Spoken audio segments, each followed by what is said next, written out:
இன்றைக்கு நாங்க சதன் ப்ரொவின்ஸால வச்ச சதன் ப்ரொவின்ஸால வச்ச 2023ஆம் ஆண்டு லாஸ்ட் டைம் வச்ச மெத்ஸ் பேப்பரை பார்ப்போம். கிரேட் லெவன்ட இதுல நாங்கள் எடுத்துக்கொண்டா ஃபர்ஸ்ட் கேள்வி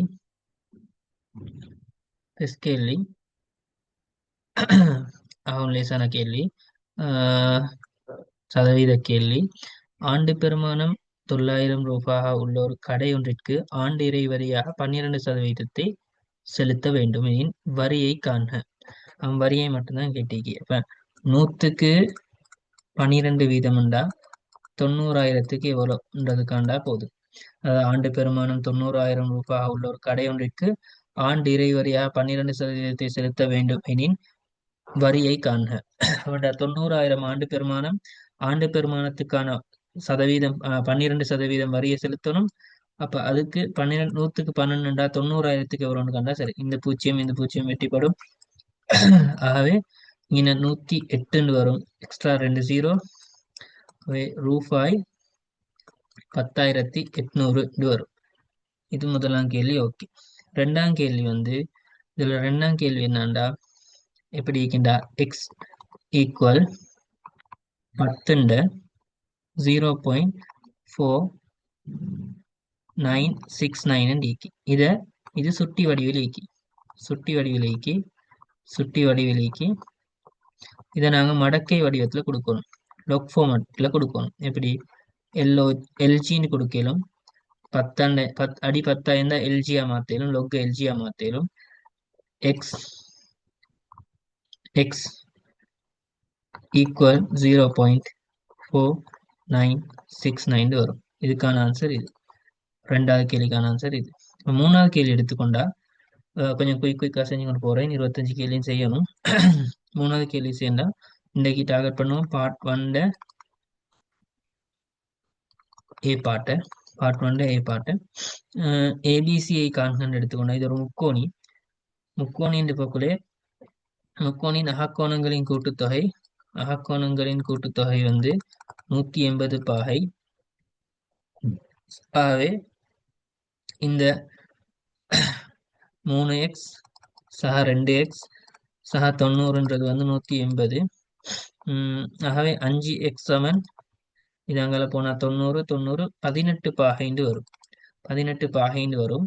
இப்ப எனக்கு வேணும் ஏபிசின்ற இந்த கோணம். ஏபிசின்றது 2x. ஆகவே பி கோணம்ன்றது வரும் 36 பாகைண்டு வரும். 36 பாகைண்டு வரும். இப்படி வரும். நாலாவது கேள்வி என்னண்டா, நாலாவது கேள்வி இந்த 2x வர்க்கம் மைனஸ் எக்ஸ் மைனஸ் 6 இதுக்கு சரியான காரணியை காணட்டாம்.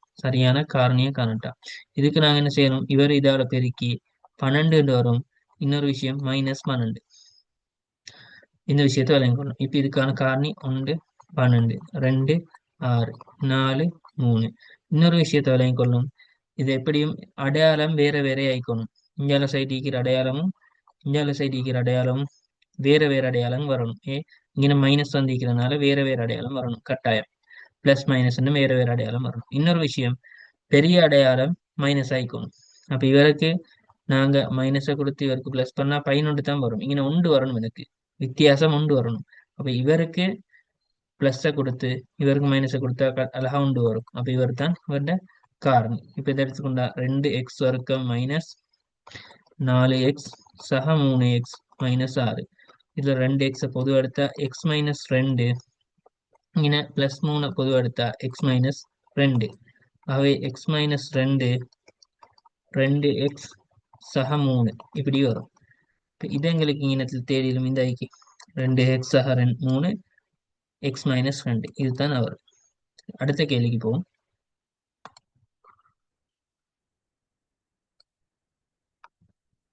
அடுத்த கேள்வி, படத்தில் AD சமன் BC ஏற்கனவே தந்திக்கு, DA சமன் ABC அதுவும் ஏற்கனவே தந்திக்கு. ஒருங்கு செய்யும் முக்கோணச்சோடி ஒன்றை குறிப்பிடுக. இப்ப நல்ல விளங்கணும் எனக்கு. இந்த முக்கோணி இப்படிக்கு, இந்த முக்கோணி இப்படிக்கு. இந்த ரெண்டு முக்கோணியும் இந்த கோணமும் இந்த ஏபி கோணம் இந்த இந்த கோணமும் இந்த கோணமும் சமன் ரெண்டுடையும். அதே நேரம் இந்த கோணம் சமன், இந்த பக்கம் சமன். இப்போ இது பக்கம் கோணம் பக்கம் என்ற அடிப்படையில் வந்து இது ஒருங்கி செய்யும். என்னென்ன முக்கோணி ஒருங்கி செய்யும்? முக்கோணி ஏ டிபியும் முக்கோணி ஏபிசியும் ஒருங்கி செய்யும். சரியா? காரணம் என்ன? பக்கம் கோணம் பக்கம். இந்த பக்கம் கோணம் பக்கத்துல கட்டாயம் அடைப்பு கோணமா இருக்கணும். அடைப்பு கோணமா இருக்கணும். அடைப்பு கோணமா இருக்கணும். அடைப்பு கோணம்னா என்னண்டா,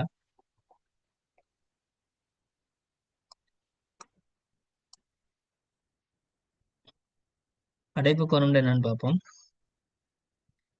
அடைப்பு கோணம்டா இன்னொரு பக்கம் ஈக்கி இங்க அதே பக்கம், இதுல அதே பக்கம் இது. இந்த ரெண்டு பக்கத்துக்கும் இடையில இருக்கிற கோணமா இருக்கணும். இந்த இது இதோட பக்கம், இது இதோட பக்கம், இந்த பக்கமும் இந்த பக்கமும் சமன், இந்த பக்கம் பொது பக்கம். ஆகவே இந்த ரெண்டு பக்கத்துக்கும் பொதுவானதா இருக்கணும். இதுக்கு நாங்க செல்லும் இன்னொரு விஷயம் இன்னும் கொஞ்சம் தெளிவா கொடுக்குறோம்டா, இதற்கான காரணம் ஏபி ஏபி பொது பக்கம், ஏடி பிசி தரவு, டிஏபி ஏபிசி இதுவும் தரவு. எனவே இதன் அடிப்படையில பக்கம் கோணம் பக்கம் என்ற அடிப்படையில் இது ஒருங்கி செய்யும். இந்த கேள்வியும் ஓகே. கடைசி இதை கீழே ஆலேசி போக்காப்பி போமாசி போமாசி கேட்டி. போமாசி எப்படி காண்றா, பொது மடங்குகளில் சிறியது. பொது மடங்குகள்ல சிறியது. அப்ப இதுல வந்து எல்லாத்துலயும் ஏபிக்கு ஆக பெருசு ஏ, வர்க்கம் பி கணம், நம்பர்ல படி பார்த்தா 9 வரணும். இப்படித்தான் போமாசி. சரியா? இந்த கேள்வியும் ஓகே.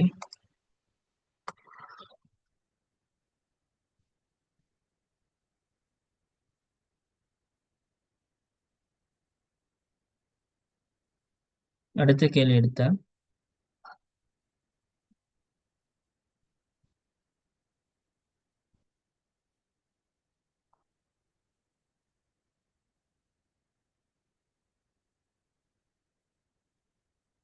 எக்ஸின் பெருமானத்தை காண. 7வது கேள்வி, எக்ஸின் பெருமானத்தை காண. இதுல எனக்கு இறங்கணும், இந்த QSP என்பது இரு சம பக்க முக்கோணி. இரு சம பக்க முக்கோணி. சரியா? அதனால QPயும் QSம் சமம். QPயும் QSம் சமம். அதனால இதன் அடிப்படையில QPSம் QSPயும் சமம். QSPயும் சமம். இது 65, இதுவும் 65 பாகை. சரியா?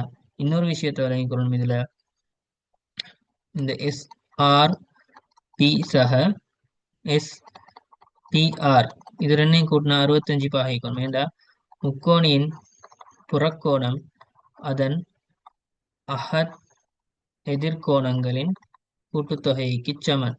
சரியா?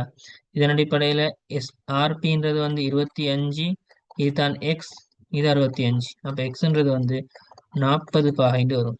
இதுவும் ஓகே. எக்ஸ்ன்றது 40 பாகைண்டு வரும். சரியா?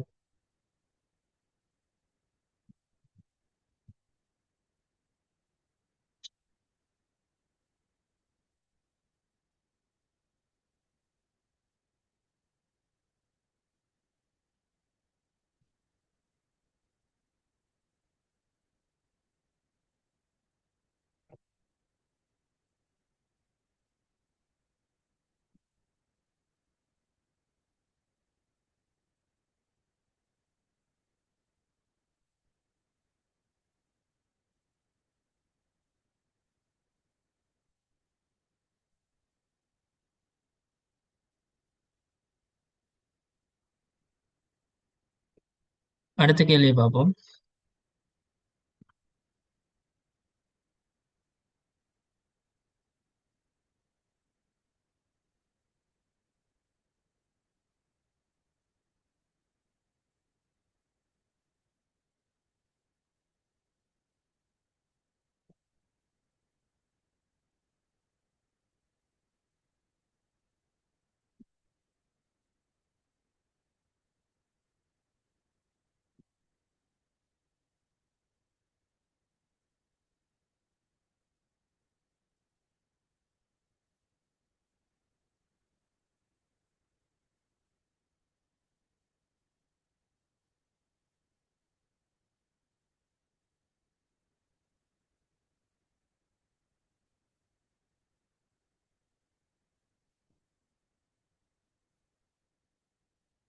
அடுத்த கேள்வி.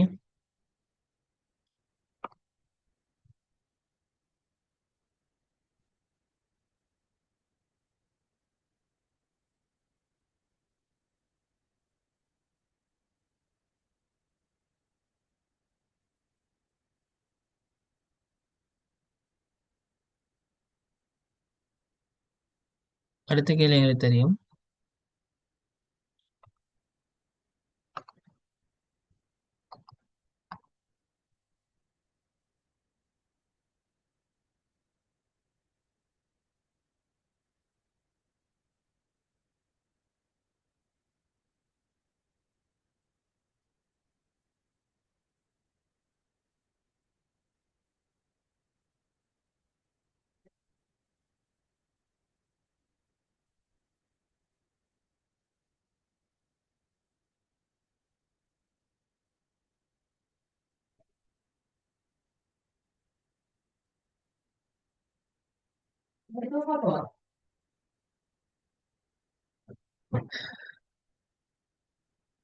அடுத்த கேள்வியை பார்ப்போம்.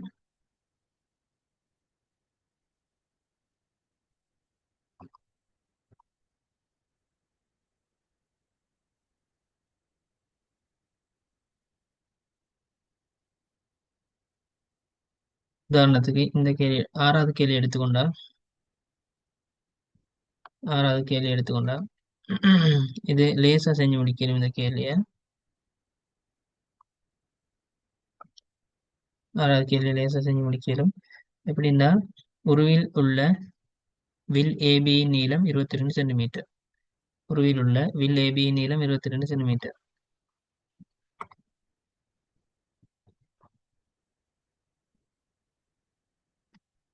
உருவில் உள்ள ஏபி நீளம் 22 சென்டிமீட்டர். ஏபியின் நீளம், அதாவது ஏபின்றது இந்த வில்லின் நீளம் வந்து 22 சென்டிமீட்டர். அதே மாதிரி ஆராய்ச்சிறை ஓஏபியின் சுற்றளவு, ஆராய்ச்சிறை ஏஓபியின் சுற்றளவு வந்து 50 சென்டிமீட்டர். 50 சென்டிமீட்டர். இரு ஆராய்ச்சிறைகளை கொண்ட அரைவட்டத்தின் சுற்றளவை காண்க. இப்ப இதுல வில்லின் நீளம் 22 சென்டிமீட்டர், சுற்றளவு 50 சென்டிமீட்டர். இதுல சுற்றளவு கேட்குது. இதுதான் கேள்வி. உதாரணத்துக்கு ஒரு வில்லும் ஒரு ஒண்டையும் இத உருவம் ஒன்றுண்டும் இதை ரெண்டும் எடுத்து கம்பேர் பண்ணி பார்ப்போம். ஒன்றையும் ரெண்டையும் எடுத்தா இதுல ஈக்கி ஒரு வில் தான் ஈக்கி 22 சென்டிமீட்டர், ரெண்டு ஆரை ஈக்கி, ரெண்டு ஆரை ஈக்கி, அதனால ரெண்டு ஆரை வரும். ஓகே. இந்த இவர் எடுத்துக்கொண்டா ரெண்டு வில் ஈக்கி, இரண்டு வில், ரெண்டு ஆரை, ரெண்டு ஆரை. அப்ப இந்த ஆரை விஷயம் ரெண்டுலையும் சமன், வில் மட்டும்தான் ஒன்று கூடணும். அப்ப என்ன செய்யணும்? இந்த 50 சென்டிமீட்டர்ல இருந்து ஏற்கனவே 22 சென்டிமீட்டர் இந்த வில்ல நீளம் தெரியும், அதை கூட்டினா 72 சென்டிமீட்டர்னு வரும். இத்தனைக்கான ஆன்சர். ஒரு நாளைக்கு இது 8வது முடிஞ்சு 9வது பார்ப்போம்.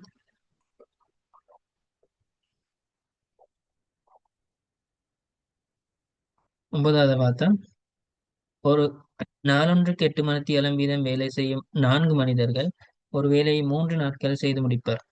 அதாவது ஆஹ், ஒரு நாளைக்கு 8 மணித்தியாலம் வேணும்.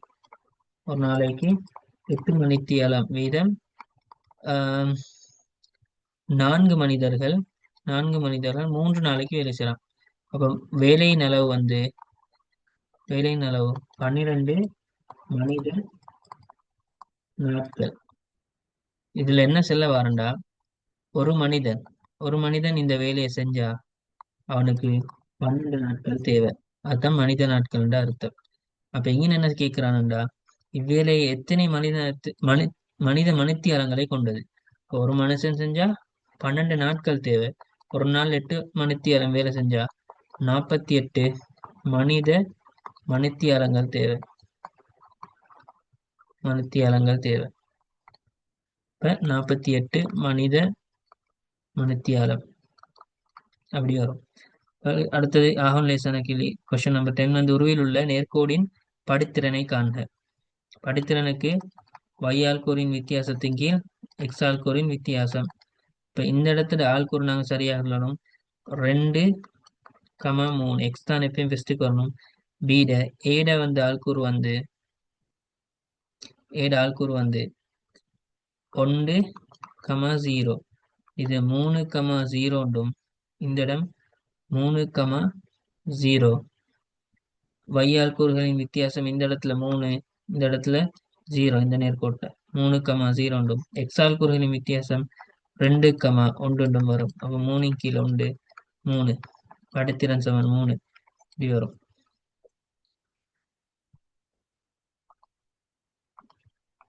அடுத்த கேள்வியை பார்த்தா அடுத்த கேள்வியை பார்த்தா அடுத்த கேள்வியை பார்த்தா இந்த படுத்திறன் கேள்வி ஓகே.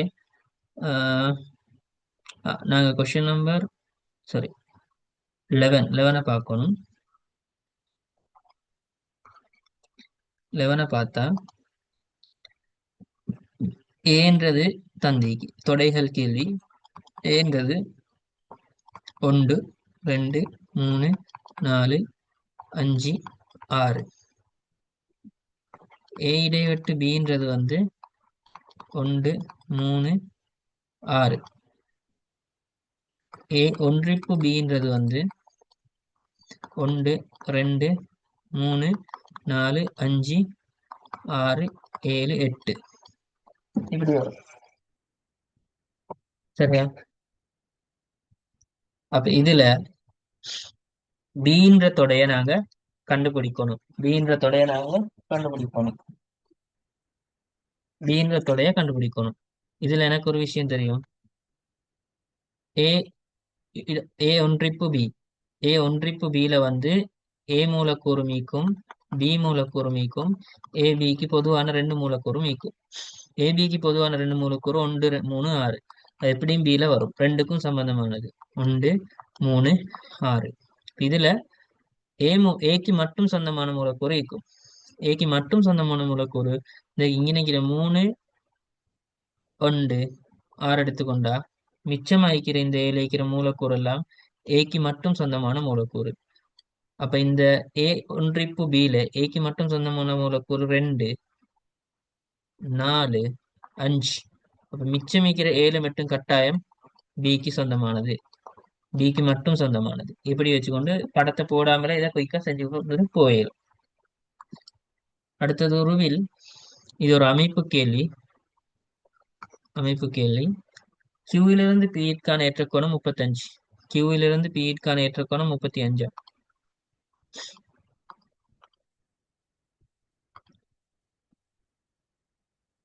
கியூவிலிருந்து பியிற்கான ஏற்ற கோணம் 35. இதுல வந்து இதுக்கான ஏற்ற கோணம் வந்து 35.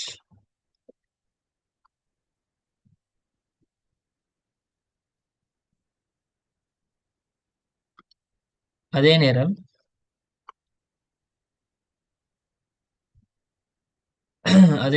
ஏயிலிருந்து சியிற்கான இறக்க கோணம் 40.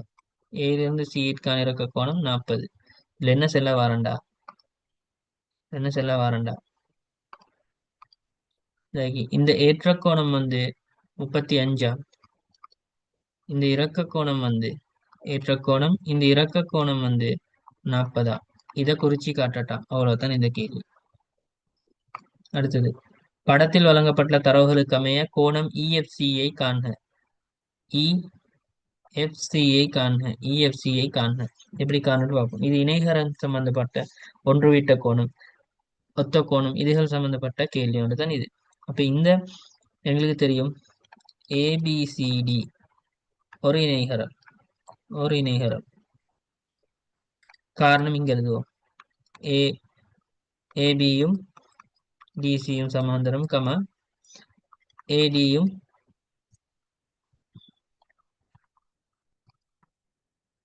ஏடியும் டிசியும் சமாந்தரம். இதனால ஒரு இணைகரம். இதே நேரம் இஎஃப்சிடியும் ஒரு இணைகரம் தான். ஆனா அது தேவைப்படுறான்னு பார்ப்போம். இது 75ன்னா இந்த கோணம் 75. அது தெரியும். சரியா? அப்ப இந்த கோணம் 75ன்னா இந்த கோணம் 75. இது ரெண்டும் சமாந்தரம் ஒன்று விட்ட கோணம். அதே நேரம் இவர் 65ண்டா இவர் 65. இவர் 65னா இவர் 65. அதுவும் ஒன்று விட்ட கோணம். இப்ப இஎஃப்சி இஎஃப்சி சக 75 சக 65ன்றது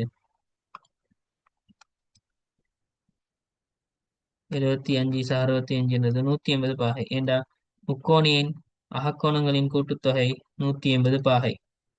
இதை வச்சுக்கொண்டு இஎஃப்சி வரும் 45 பாகை உண்டு. இது ரெண்டையும் கூட்டினா 140. சாரி, இது ரெண்டையும் கூட்டினா 130 140 40 பாகைண்டு வரும். 40 பாகைண்டு வரும்.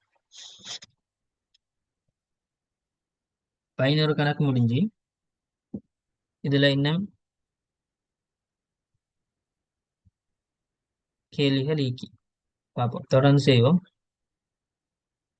தொடர்ந்து பார்க்க போகலே முதலாம் உறுப்பு 3ம் முதல் இரு உறுப்புகளின் கூட்டுத்தொகை 15ம் கொண்ட பெருக்கல் விருத்தி ஒன்றின் மூன்றாம் உறுப்பை காண்க. பெருக்கல் விருத்தி சம்பந்தமான ஒரு கேள்வி இன்னைக்கு.